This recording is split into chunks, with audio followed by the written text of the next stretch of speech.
creativity as something extraordinary or beyond their capabilities. A calling for the special few who are born with these gifts. Fortunately, this is not the case. Sorry, the air cut on, so excuse that if you hear it. Creativity is not a rare ability.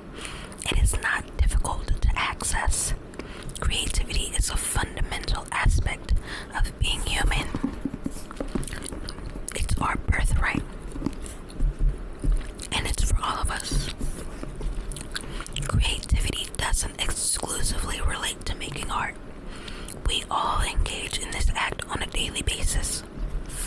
To create is to bring something into existence that wasn't there before. It could be a conversation, the solution to a problem, a note to a friend, the arrangement of furniture in a room, a new route home to avoid traffic jams. What you make doesn't have to be witnessed, recorded, sold, or encased in glass for it to be a work of art.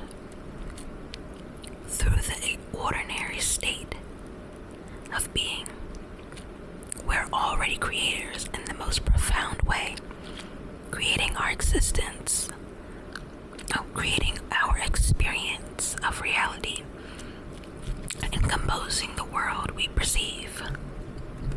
In each moment, we are immersed in a field of undifferentiated matter for which our senses gather bits of information. The outside universe we perceive doesn't exist as such. Through a series of electrical and chemical reactions, we generate a reality internally. We create forests and oceans.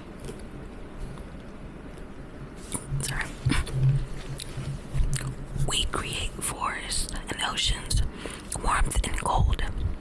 We create forests and oceans, warmth and cold. We read words, hear voices, and form interpretations. Then, in an instant, we produce a response. All of this in a world of our own creation. Regardless of whether or not we're formally making art, we are all living as artists. We perceive, filter, and collect data, then curate an experience for ourselves and others based on this information set. Whether we do this consciously or unconsciously, by the mere fact of being alive, we are active participants in the ongoing process of creation. To live as an artist is a way of being in the world, a way of perceiving, a practice of paying attention, reframing our sensitivity to tune in to the more subtle notes, looking for what draws us in and what pushes us away, noticing what feeling tones arise and where they lead. Attuned choice by attuned choice. Your entire life is a form of self-expression. You exist as a creative being in a creative universe, a singular work of art. Good question number. I think I'm gonna read the next one because that was kind of short. So I'm trying to get comfortable, but I'm leaning over. Chapter 2, Part 2. Whatever they want to call it. But it's called Tuning In. Think of the universe as an eternal, creative unfolding. Trees blossom, cells replicate, rivers forge. The world pulses with protective energy, and everything that exists on this planet is driven by that energy. Every manifestation of this unfolding is doing its own work on behalf of the universe, each in its own way, true to its own creative impulse. Just as trees grow flowers and fruits, humanity creates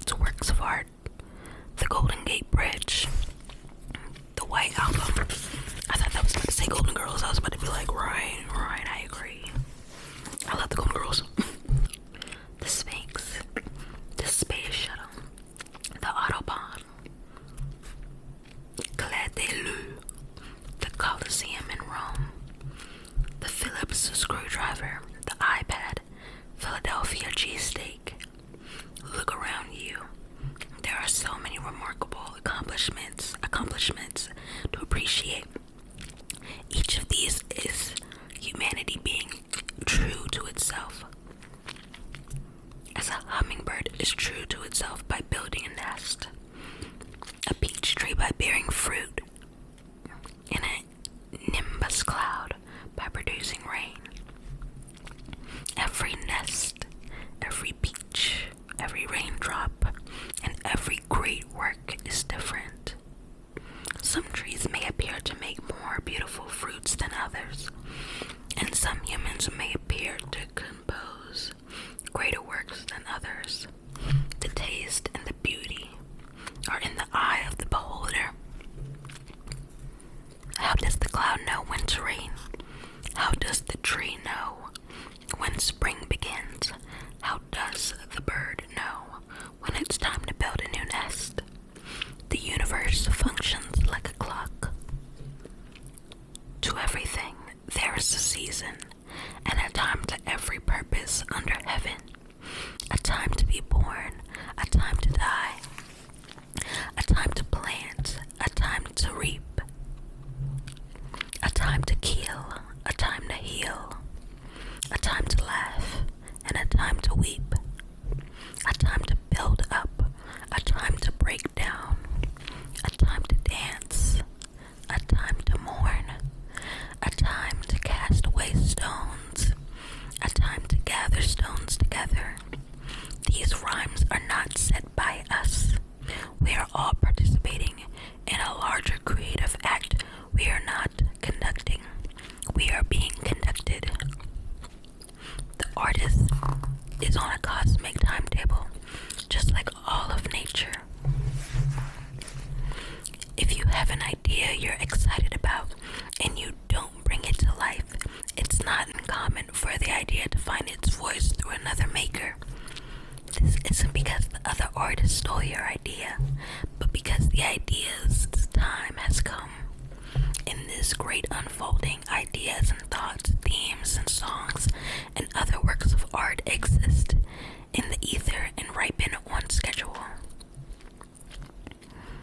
ready to find expression in the physical world. As artists, it's our job to draw down this information, transmute it, and share it. We are all translators for messages the universe is broadcasting. The best artists tend to be the ones with the most sensitive antenna to draw in the energy resonating in a particular moment. Many great artists first developed sensitive antennas, not to create art, but to protect themselves. They had to protect themselves because everything hurts more. They feel everything more deeply.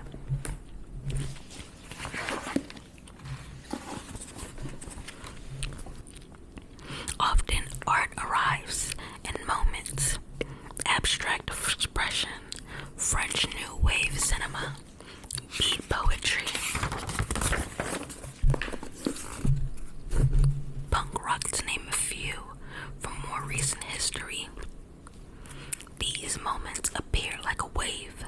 Some artists are able to read the culture and position themselves to ride that swell. Others might see the wave and choose to swim against the current. We are all antennas for creative thought. Some transmissions come on strong, others are more faint. If your antenna isn't sensitively tuned, you're likely to lose the data and the noise, particularly since the signals coming through are often more subtle than the content we collect through sensory awareness. They are energetic more than tactile, intuitively perceived more than consciously recorded.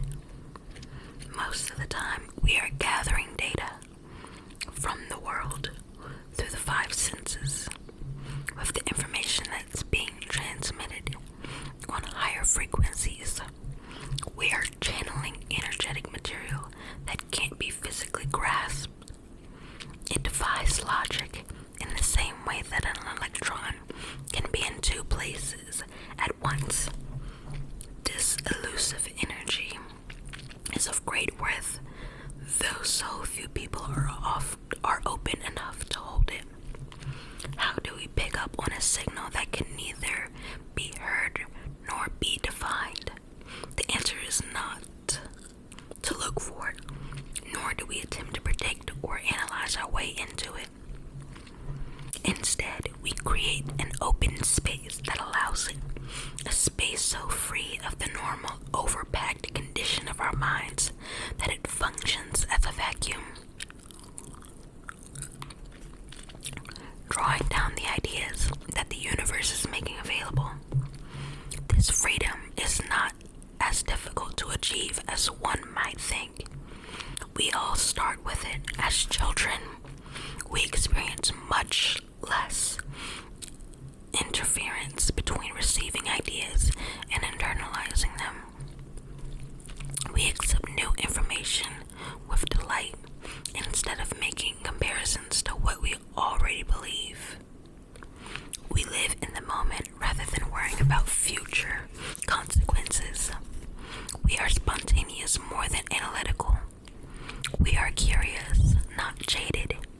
Even the most ordinary experiences in life are met with a sense of awe. Deep sadness and intense excitement can come within moments of each other. There's no facade and no attachment to a story. Artists who are able to continually create great works throughout their lives often manage to preserve these childlike qualities, practicing a way of